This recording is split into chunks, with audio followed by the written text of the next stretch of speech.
Did you know if you have emotional repression programming in your body that you're actually subverting your own authority and denying your own power? That power is the ability to feel and express the full spectrum of emotions. And it's everybody's birthright as a baby. But it typically gets thwarted by our first experience of authority, which is unconscious, repressed, traumatized caregivers.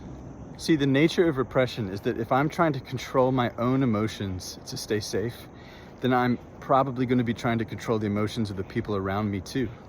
So if I'm a caregiver who has a child that's fully online emotionally and expressing, that's going to be a real trigger and a real problem that needs to be solved.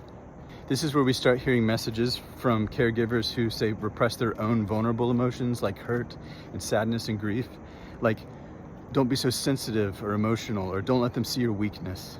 And maybe the opposite message from a caregiver who represses their anger, like be a good boy or a good girl, right? Be kind and respectful. Don't be mean.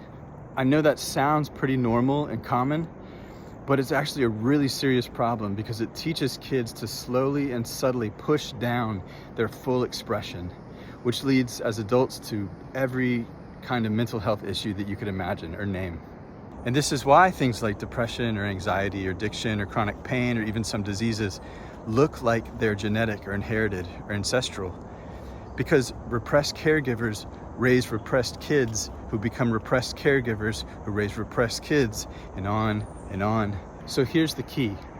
If you've suffered to the point where you're ready to come out of emotional repression, look to who you give authority to, positive or negative, who you give your power to find out what you repress and why you repress it.